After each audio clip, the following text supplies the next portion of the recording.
Good morning, good afternoon, good evening, whatever time you wonderful people of Toy Fair are watching this panel presentation.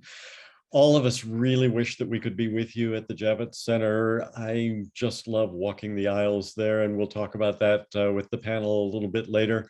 But thank you so much for joining us for this panel on how the pandemic has affected play. I'm David Kleeman. I'm the Senior Vice President of Global Trends for Dubit, which is a research and strategy consultancy and a Metaverse studio. The company is based in England. I'm based here in Washington, D.C., which is where I'm coming to you from now. And I'm going to put up some slides and just give you a little bit of framing for this panel. We have an outstanding panel. I don't want to take too long, but I do want to sort of share with you what we at our research side are seeing from the state of play right now. So this is me. Much of what I'll present today in just a few minutes is from our Dubit Trends survey. Every 6 months, we study 2,000 families in the US, 1,300 in the UK, and as you can see, 18 other countries across the world. I'm talking today about just the US data, but we have similar data on all those countries. And it's an online survey with kids 2 to 15. The biggest thing that we found during the pandemic, down on the corner, went up on the server. Everything that kids do with their friends, with their families, with their peers, had to go virtual for them. They weren't at school for a good bit of the time. They couldn't go to the playground for parts of the time. And so they found solutions that allowed them to be with their friends in virtual space. Take a look at this. Look at how screen time, a term I hate because screen time brings so many things into kids' lives, but this is literal. This is the amount of time that they spent with the different screens in their lives, the television, the tablet, the smartphone, and the computer in particular. You can see how it just skyrocketed from the start of the pandemic until April of 2021. So it's that green space. And then this is what we're seeing in the last 6 months is it's dropped considerably. And we're wondering, is that going to keep dropping? Or if it doesn't take into account Omicron yet, we'll see what happens to that. But we expect kids will probably go back to being in person as they're able to. Pandemic play kickstarted the metaverse. You're all hearing everyone talking about the metaverse. And for those that aren't familiar with it, just the quickest overview, there are as many definitions of the metaverse as there are people working with the metaverse. So this is ours. It's an immersive, always-on global space where you can do literally all the different things that you want to do in virtual space. You can play or create a game, you can tell or be part of a story, socialize with your friends. This is why we say down on the corner went up on the server, communicate, create, shop, learn, all those different things. If we take the kind of 3 big games that we think of as the metaverse, proto-metaverse games, for lack of a better word, you can see that they rose throughout the pandemic, and like all screen time, they dropped in the last couple months. But you can see that kids turned to social games, ones where they could be with friends while they played during the metaverse. They turned to social media as well. You can see that the big social and the communication platforms all rose, all dropped in the last 6 months. Roblox is kind of the proto-metaverse now. I described the metaverse before. You can do all those different things within the Roblox platform. You can play or create. You can just hang out with your friends. You can go to a live event. You can buy things, customize your gear and your outfits and your tools and such. You can earn and spend currency, and look at those amazing figures this is the most recent figures for Roblox. 200 million monthly users, active users worldwide, 3.6 billion hours monthly. Since Metaverse is still emerging, I'm going to give you just 5 of our quick takeaways from it. No child is ever going to say, Mom, I'm off to play in the metaverse. I'll be back at dinner. They're not going to use that term. It's just meaning what they want to do. If we do it right, what it means for kids, in particular younger kids, is lowered frustration. It means they can take their goods from one platform to another. It means a more consistent experience. It means easier finding of what it is that they want to do. And as I've talked about, integration of communication, socializing, play, and learning. They'll be creators as well as consumers. That figure about 2,000 Roblox Lego games, none created by Lego. If you are an IP owner, then you need to think about how much you're willing to share creativity with your fans, because they want to create around it, and you can get some great insights into how they want to play with your IP. Platforms are aging up. Roblox is now talking about itself not as a kids brand, but as a teens and young adults brand. And I think part of that is that we need to solve safety and privacy. We've got a chance to get it right from the start. And if we don't do that, we're going to have a lot of trouble down the line. And finally, for toy creators, toy marketers, the metaverse is going to be a mix of digital and physical. You may play in the digital world, but you'll continue your play in the physical world with toys and games. And a last point, parents are opening their wallets for digital. We hadn't seen this before, but if you look at spending, this is over time. So from the start of the pandemic until now, parents increased their spend on physical products because they couldn't go out and do experiential things. And for the first time, we saw them increase their spend on digital. When they had a chance to see what their kids were doing in virtual space, they started to understand what the attraction was, what their kids were gaining from their virtual play. And they started to say, okay, you know, I will give you some Robux. I will let you buy some things in other platforms because I can see how important it is to you. And meanwhile, experiential dropped off the corner. You couldn't go to the movie theater, you couldn't go to shows. It's coming back now. The increase is substantial, but it's going to take a while to really rebound. That's it for the presentation part. I'm going to stop sharing now, and we're going to turn to our panel. What I've asked them to do is each take on kind of a particular topic that's especially relevant to them. And I'm going to introduce them one at a time, let them give their talk, and then we'll have some conversation at the end. I'm going to start with, and I've also asked them as they introduce themselves or as they start their talk, just to tell us what they've been playing with during the pandemic. I have long been a Sudoku fan, and that's keeping me through. But at the same time, I also made my first major Lego build of the Sesame Street set. So let me start by introducing Mary Couzin. Mary is the president of People of Play, or POP, and that was formerly Chicago Toy and Game. Mary's going to talk to us a little about the view from inside the toy and game industries on how the people of play have really met the very, very many challenges of the pandemic. Mary. Thank you, David. So I've been doing a lot of puzzles, and I found Codenames is a really great game to play online. And like probably most of the people in the world, I've been playing a lot of Wordle, and I'm excited for the Inventor Wordle that he got picked up by the Times. That's cool. So we have found at the People of Play that consumers and everybody really were willing to explore and try and actually crave new play experiences. Just like what you were just reporting, David, like they were willing to try more digital experiences and online experiences, and they were reaching out to us for suggestions often. And also what was interesting to me is they were doing a little bit of a deeper dive to find out more about like how those toys and games came to be. They were reading more about the inventors. And also they were inventing. I've never seen so many inventors before in my life. Like they're just like everywhere, adults, kids, everybody, you know, it was like they were playing more games than toys. So they started to think, well, I can improve on this, or I can do one better. So that was fascinating to see. And it's wonderful, right? Because they're using their creative process, you know, thinking differently.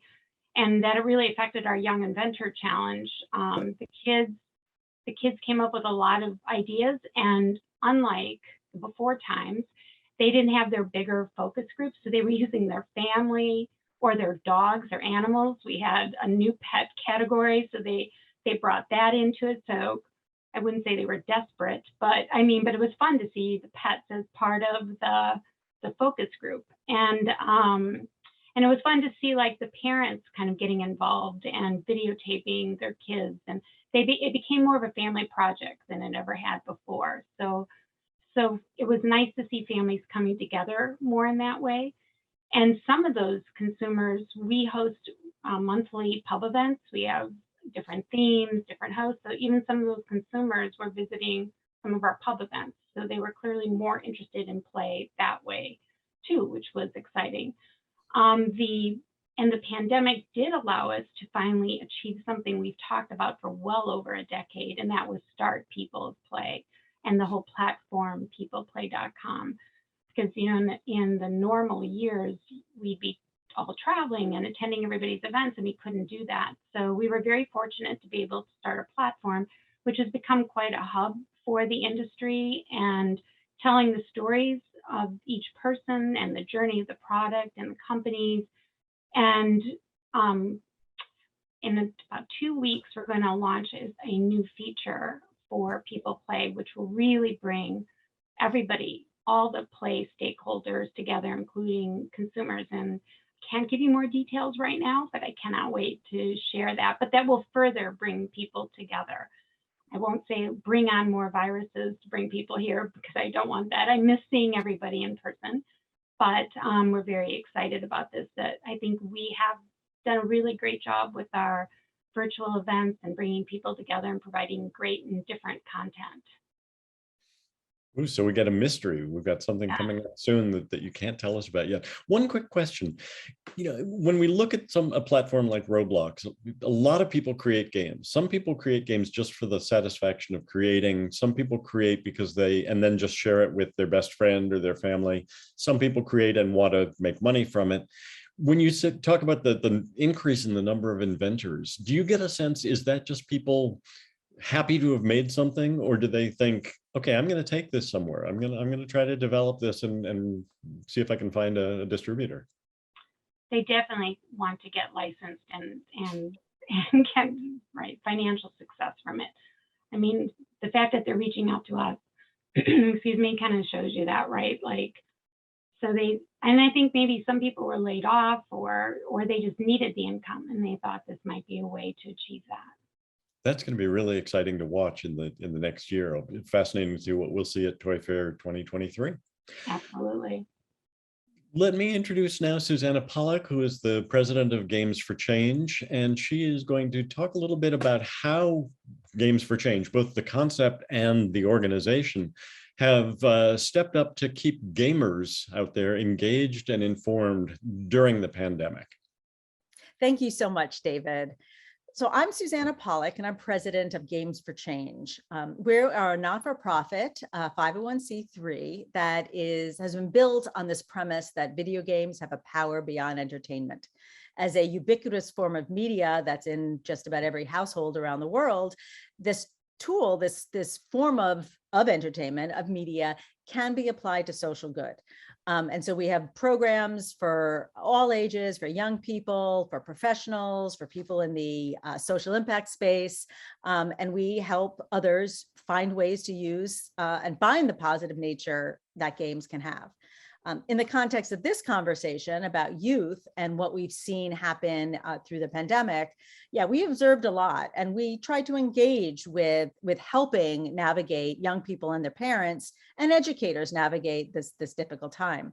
So as we've all acknowledged, kids did play more games than ever. I mean, people played more games than ever across all demographics during the pandemic, and is a time of isolation and offered a lot of relief and escape through games, but it also allowed a way of connection for games, particularly for young people who couldn't see with their friends in real life, but they could meet up in Minecraft and play together. They could do that in Roblox and other forms of multiplayer gaming experiences. So games can also offer a social connection for young kids and for their parents. And this also, can propose some concerns for parents, right? Of not being able to see what their kids are doing. And one of the ways we wanted to lean into that was through an initiative that we developed called Raising Good Gamers. And this is in partnership with the Connected Learning Lab at UC Irvine. And this is an initiative to help prepare young people in engaging in open gaming environments when they may be new to that space. And it's a cross-sector collaboration with the games industry, with researchers, academics, child development experts. and trying to identify ways in which we can help improve the situation. So it might be on the developer side, but in the case of helping young people navigate, we actually are developing tools to give to young people so they can be a good gamer. So one of the things we did is work with Cartoon Network and a program for the Stop Bullying, Speak Up campaign, which is a decade-long award-winning campaign that Cartoon Network does. But we focused on bullying in games, but not so much on like, how do we stop it, but how do we address it early on by giving kids the skills to be pro-social gamers. And we developed a series of toolkits for them, which included it was called Play Positive. And it was our My Positive Play Toolkit. So how can you learn and model positive behavior in games? But we also created toolkits for parents, and we called it the Family Gaming Code of Conduct. So how parents can discuss with their kids about the games that they're playing and come up with an understanding about how kids will engage in those environments. And that was a way to bring in parents into this conversation.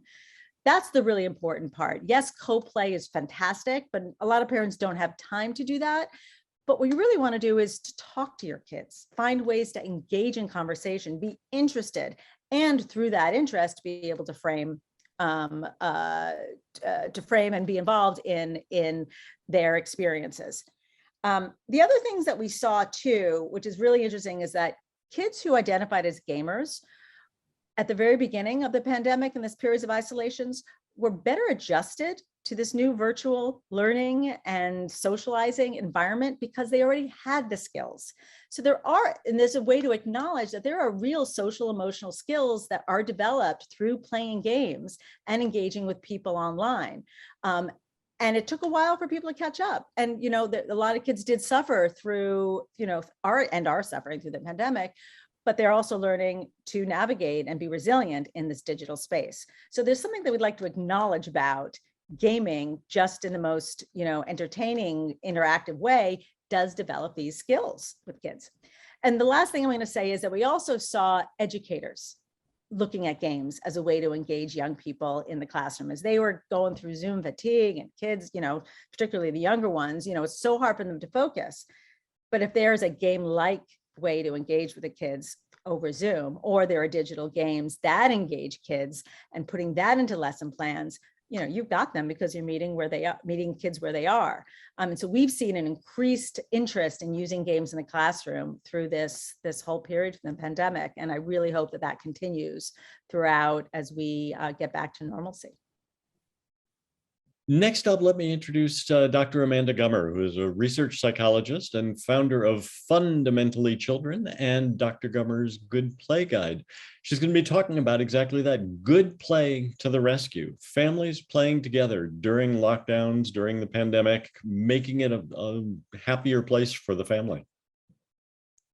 Thanks, David, and thank you for inviting me onto the panel. It's great to be bringing a UK perspective as well as sort of looking at the US angle. And yeah, there is a lot of doom and gloom around the impact of the COVID pandemic on children, child development. And I don't want to undervalue that or underplay it, because we are really worried about social skills and friendship and everything. But actually, there are some nice things that have come out of the pandemic in the way that families have played more together. We can see that in the rise in board games, and the fact that you were locked down and you had nowhere else to go, nobody else to play with. So that intergenerational play has been really prevalent. And to answer your question, David, what I was playing with in the lockdown, I made a coffee table into a big drafts board, because my parents play drafts, and we were playing that in a way that they could see the board on a big table. So my girls were able to play drafts with their grandparents via FaceTime once we'd taught my parents how to use FaceTime and not hold it to their wrist. That was great. So yeah, so that was what we were playing. But I think that family play, that intergenerational play, families obviously at the, more modern families have different shapes and sizes. So maybe you have blended families with teenage stepkids and younger children, and that older sibling play or mixed age sibling play has been really interesting, with that leadership and children learning, and it's very Vygotskian in terms of that scaffolding. So the older children providing that framework to let the younger children learn from and develop those skills in a really fun and engaging way. So we've seen quite a lot of that. And the other area that I think we've seen a really big positive shift in is children with special needs, and that the gamification of learning and being able to make learning and schooling more playful, because parents were doing the homeschooling. Many of them weren't teachers and didn't know what they were doing in terms of the curriculum. So they were looking for that support, and those educational tools and toys that were available, and there's some great stuff, people like Learning Resources and Thames and Cosmos, and some of those really innovative educational products that are fun. First and foremost, they're fun and kids want to play with them, and we saw a massive spike in purchases of those kind of products to help with that homeschooling, so that it reduces that friction and the battleground that you have when you're trying to get the kids to sit down and do some schoolwork. So I think that's definitely a change, and with the increase in homeschooling as well, those products and that trend, I think, is something that we're going to see more and more, even after the pandemic is over, which hopefully won't be too long.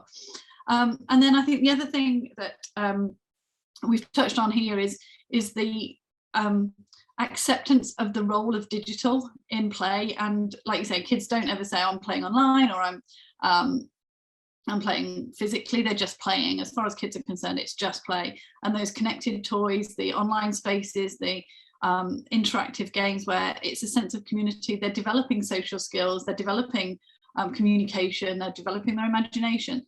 All of that stuff is possible online. And yes, we need a balanced play diet, and anybody who knows my work will know that I go on and on about the need for a balanced play diet, but so much more can be done with digital than I think was the case even 5 years ago. So a lot of the skills that children do need to develop are being facilitated and encouraged through some digital play. And I do think that kids need to be outside in the woods, and the whole sort of free range childhood is important. But that hasn't been possible for the last couple of years. And what that's done is shown us that there is some other alternatives or substitutes, so it's not black or white. It's not a kind of all good or all bad. It's making the most of what you've got. And I think to Mary's point about people have been really innovative. People have got things, whether it's me and my DIY drafts table, or parents who come up with fun ways to get the grandparents online to help with the story time or the gameplay, so that they can do some of their work. Though that kind of innovative use of play to solve everyday problems, I think, has been one of the success stories of the pandemic, and that personalization that gives kids who sometimes struggle to learn in traditional settings. So they're my takeaways from the pandemic, and I do believe that play has been changed by the pandemic, and not always for the best, but there are some really positive takeaways. You have laid a perfect foundation for our last speaker, but I do want to ask you something quickly before we go on. And that is, you talked about the educational play and play for learning. Kids have been out of school for prolonged periods of time during the pandemic. And then when they go back, they will have been learning through play. They will have been pursuing their own passions. Do you sense that schools will be ready to adapt to those kids who have been learning on their own, been self-motivated, been learning through play, and find new ways to engage them when they go back? I hope so. And what I really hope from sort of best practice model in schools is to celebrate those individual child-led learnings. And for me, it doesn't matter if you learn to count by counting the legs on a dinosaur, or the wheels on a train, or the flowers on petals on a flower. If you're learning to count, you're learning to count. And giving children that ability to learn through play allows them to find the things that resonate with them, and it's more motivating. So if we can be a bit more, as an education system, both here in the UK and in the US, if we can be a bit more child-centered, a bit more child-led with the learning, and allow children to learn through their own passions and interests, I think the outcomes will be really positive. And I think digital has a big role to play in that, because it does allow that individualized learning and responsive feedback, and with the AI technology being able to learn how children learn and be able to adapt the delivery of the content accordingly. All of that stuff, I think, has got great potential. Wonderful, thank you. And with your DIY drafts table in our minds, I'm going to introduce Jim Marggraff, one of the great innovators and inventors of the People of Play, who is the CEO and co-founder of Kinoo, and is going to be talking to us about play across both generations and across distance, which led him to create Kinoo. Jim. Thanks, David. It's good to be here today. In terms of what I've been playing with, over my shoulder, you'll see over both shoulders some flat art that looks like a globe, and over the left side is a globe. I had created this over 20 years ago, an interactive globe, and I took that out and been playing with that. You can play games to find countries. And the other thing I pulled out of my closet was this, you may recall, which is a leap pad, because for Kinoo, my new company, we're looking at kids play, but intergenerational play. Between grandparents and young children, or older and younger loved ones. So what a time for COVID, because prior to COVID, generally grandparents thought 50% of grandparents live more than 2 hours away from grandkids. And they think they'll get to see them occasionally, and they just wait. And a few of them did use some phones and they used video chat, but not very much. COVID hit, and of course, everything changed. So everyone online, and people went to Zoom and FaceTime. The issue is FaceTime fell short. And the reason it fell short is something we call the Johnny problem. And the Johnny problem is, you remember Johnny Can't Read back in the 50s, that created a national fervor. But the problem we have now is when a grandparent gets on a Zoom or a FaceTime call with a young grandchild, and the grandchild's 4 years old, it goes something like this. Hey, Johnny, how are you? Good. What are you up to? Nothing. And Johnny runs off. Johnny runs off, and when Johnny runs off, mom chases after him with her smartphone, tries to keep him in the screen and frame. Grandma's upset, feeling guilty, feeling like she couldn't keep him engaged. Johnny's not interested, and the whole thing just melts down. So we're moving beyond FaceTime. And the challenge here, it starts with one thing. First of all, creating activities that can be played in the video chat, in Kinoo, but going beyond that, because it's one thing just to put up a game and let you play it. Typically what happens is the heads go down, the child looks at the game, they fall off the screen, they're focused on this, but the grandparent doesn't connect with them. And the grandparent isn't interested in playing the game. They want to connect with the child. They want to be relevant, bring value, teach things, watch the child grow, and feel like they're actually developing their relationship, even though they're at a distance. So we said, how do we solve that? And 3 simple things. One is we created an environment which has incredible games and activities, drawing from my work and Mark Schlichting's work, who created Living Books and built a team around leapfrog expertise. So that's the first thing. Second thing is we put in a character who facilitates gameplay in the video chat. And that character can also offer prompts and guidance to help the older loved one know what to do and what to say at certain times to keep engagement. And the third is we added a physical component that the child has in their hand that they can use to play with the grandparent with augmented reality on the screen. So it feels like they're actually there in person. So for instance, they want to bake cookies together. The child takes this device out and it becomes a knife to slice butter or to break eggs or to whisk the batter. And they do this in real time with the grandparent who's picking the items and putting them in, setting them up for the child to play. So we've created a form of co-play with augmented reality characters and principles around play that have never been done before. And I have I think I have 2 minutes. I can show you some of this, and I have Michelle with me today, and I'm going to do a quick screen share. We'll see if we can share our screen, and I'll optimize for audio, and hopefully tell me if you can see this. Can you see the screen right now? Yes, indeed. Okay, awesome. So here's Michelle. So Michelle and I, so here we are, and we're going to, if you see, Michelle's on her screen, I'm on mine. This is my video chat. This is Kinoo, and I'll hold it up in the Zoom window, you can see it. But we're going to pick an activity. We're going to go, because space is hot, we're going to start a moon rocket ride. We're going to fly to the moon together. So this is a grandparent and grandchild. They want to connect, and you can see what's happening. Let's go on an adventure. We'll start by taking pictures for your space passports. So that's Cody. Okay. First, put your heads into the window frame. So we're going to smile. You ready, Smile. Michelle? Okay. Do you like it? We'll keep that one. Next, make a silly face, like this, Okay. and take the picture. That's pretty bad. And next. Now, make an open mouth surprise face, like this, and take the picture. Okay. So now. Here are your passports. So my screen You're shows ready to myself, go. Michelle's screen shows herself, and now we get to blast off to the moon, but we have to do some learning first. We have colors and numbers. So we'll start with colors. Michelle, can you put the dials on red? And we can both do this at the same time with our fingers. We can both count down. Michelle's doing it right now with her fingers. We'll get to the end. You can see we're in the rocket. Here we go. Now, what popped up on my screen, which doesn't appear on Michelle's screen, is a prompt on things that I might do with Michelle. Discuss what you like to do to pass the time on long journeys. And I could say that, or I could clear it away. Gee, Michelle, when you're on a long trip, what's that?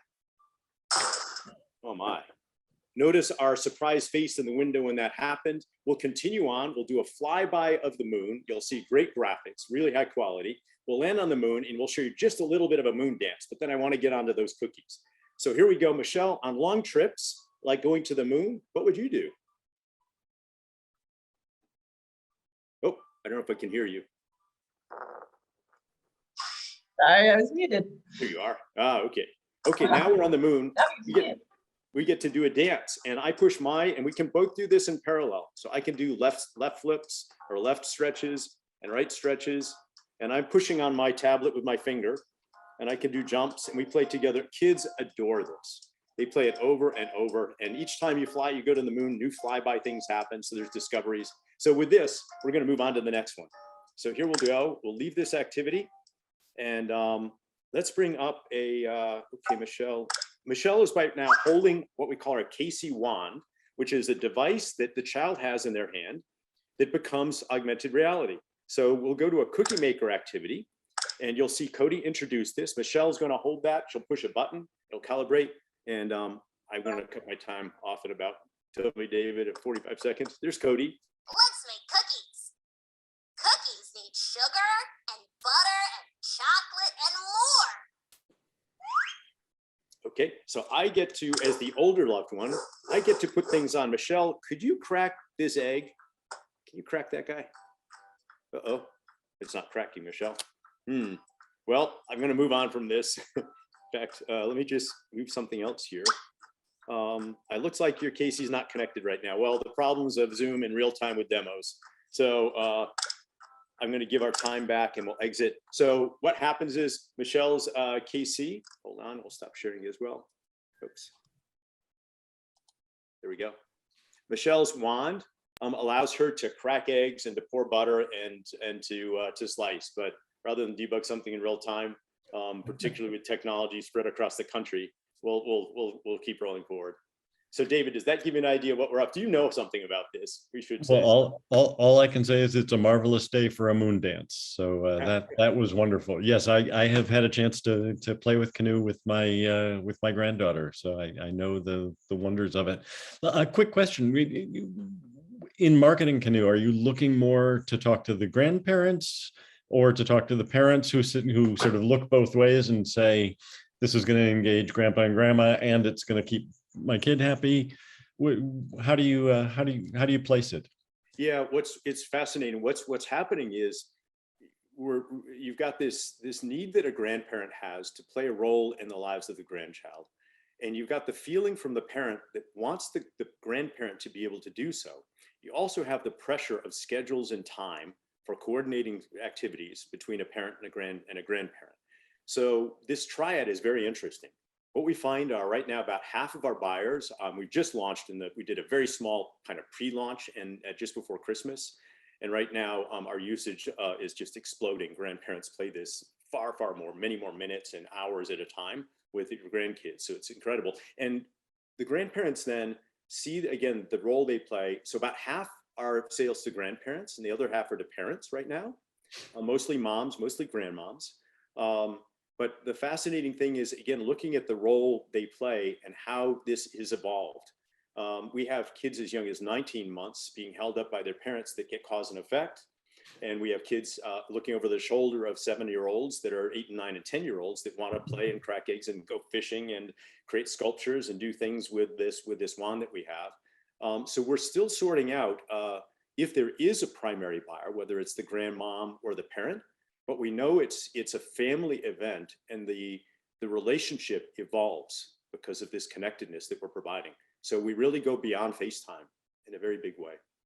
That's great. Thank you. Let's bring the whole panel in and have some discussion. One of the things I want to get at is we've seen that toy sales were up. NPD says they were up 13% during the pandemic. We've heard, anecdotal stories about puzzle play and board games and all that. Would you expect that after 2 years, though, of that kind of family togetherness, family of social restrictions, the change, has that changed behaviors in the long run? Or do we expect that we're going to go back to the way things were pre-pandemic? Anyone can jump in first. Shall I start on that one? Please.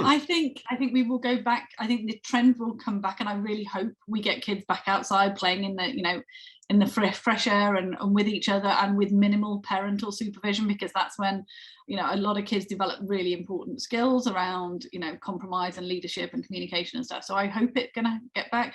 I have a feeling it will take a lot of proactive intervention by policymakers and local governments and authorities in order to get it back to the levels it was pre-pandemic. I think there is something that parents like and feel safe about their kids being inside and them knowing what they're doing and them playing there. So I think we want it to go back to kids playing outside and having that freedom and free range childhoods, but I think it's not going to happen without a concerted effort on the part of the adults. Does the toy and game industry worry about that, do you think, Mary, that kids may set aside toys for a while and go back outside and play? Well, they can't be outside all day, right? So I think that, they will still be playing a lot. And I think the sales will continue to be high because from the families that I've spoken to, they've really enjoyed playing games with their families or building Lego sculptures or puzzling.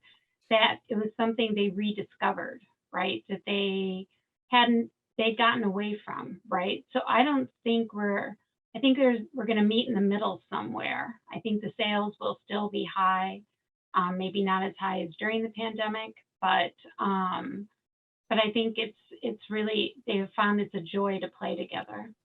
Sure, I've been talking. But also about... there's the outdoor. Sorry, David. Go ahead. I was going to say there's the outdoor toy market as well, isn't there? So I think people are craving that outdoor space, and so buying more of the outdoor games and some of the apps and stuff that encourage, the Pokemon Go or the there's a new one,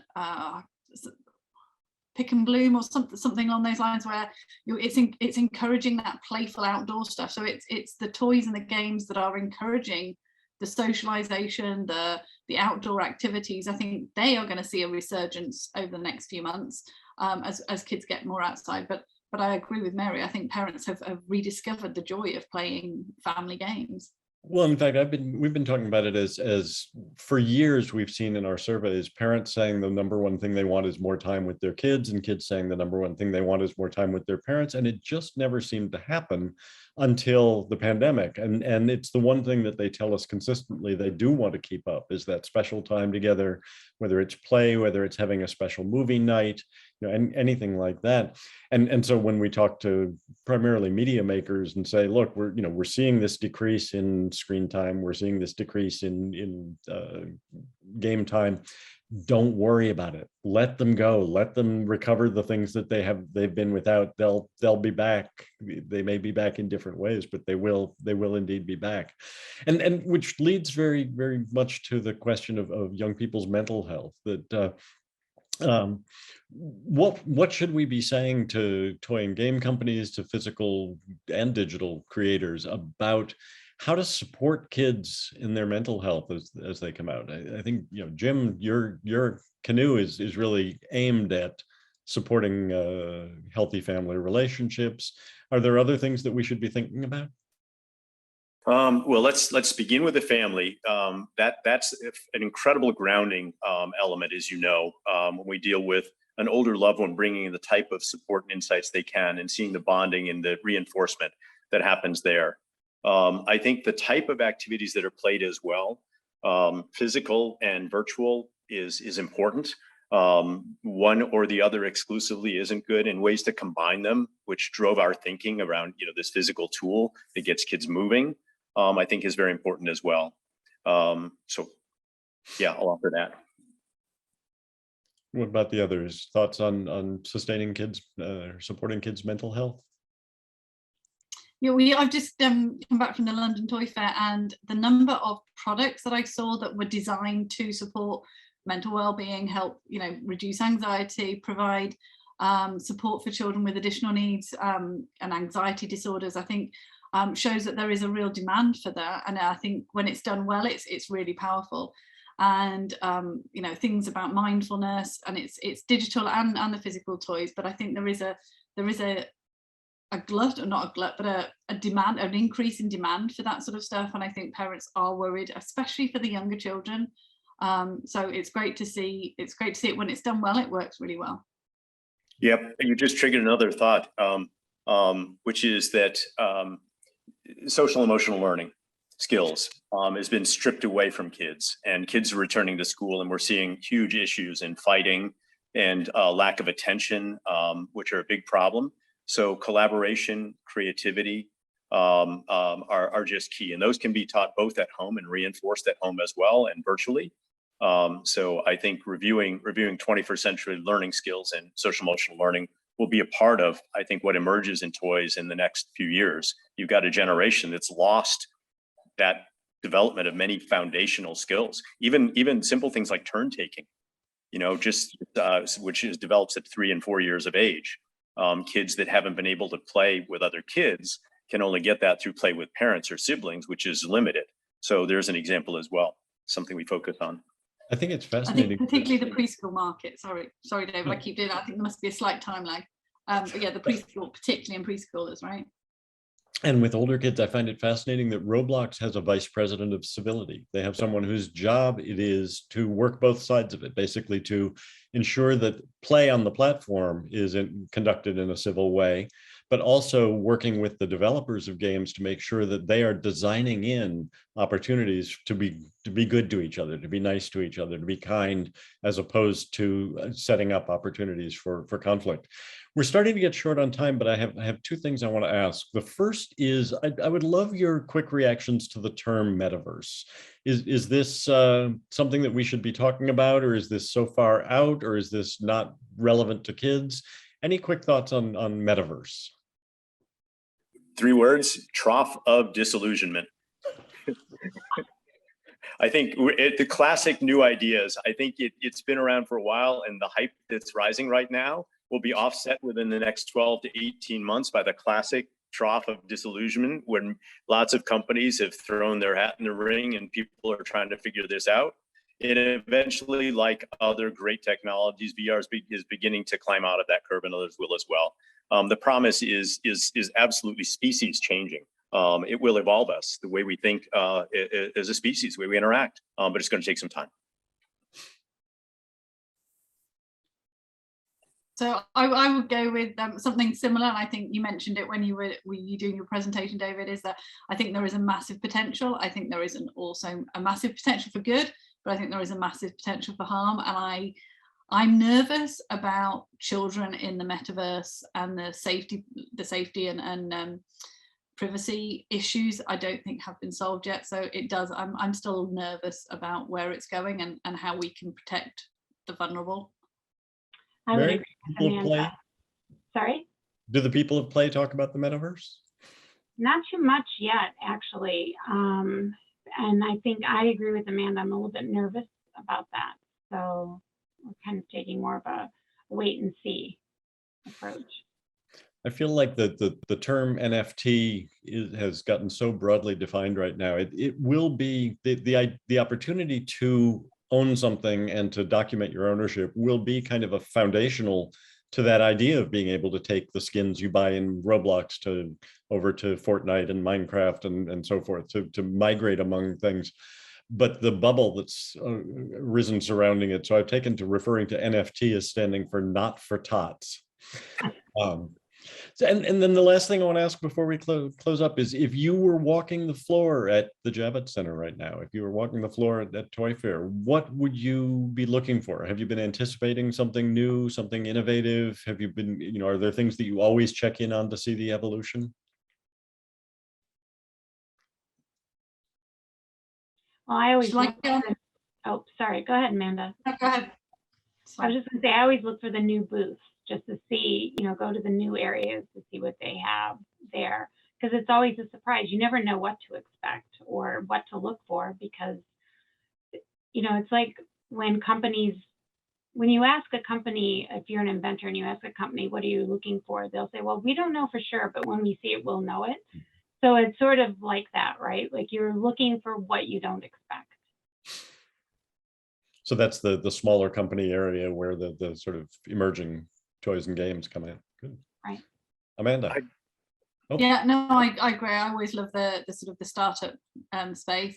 I'm particularly interested in looking for the connected toys, the digital developments. I think that's an area of the industry that is really growing up well, and I think it's like I said before, the kids don't say, oh, I'm playing online, or I'm playing digitally, or I'm playing physically, or, you know, they're just playing. And that connected sensory experience of being able to improve the play value of a physical product by enriching it with some you know, physical digital play, I think is yeah, really powerful. And you know, we're going from things like Beasts of Balance from a few years ago to stuff that's a lot more just is increasingly rich and interactive and allows, you know, intergenerational play and all of that kind of stuff. So I think that space for me is really, really exciting.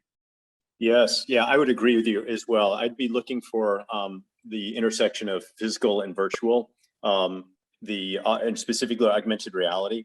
There's with mobile AR, you know, again, had this keen interest that arose, but a lot of the applications that just pop an image on your screen that overlays it on the world behind your camera is largely gratuitous.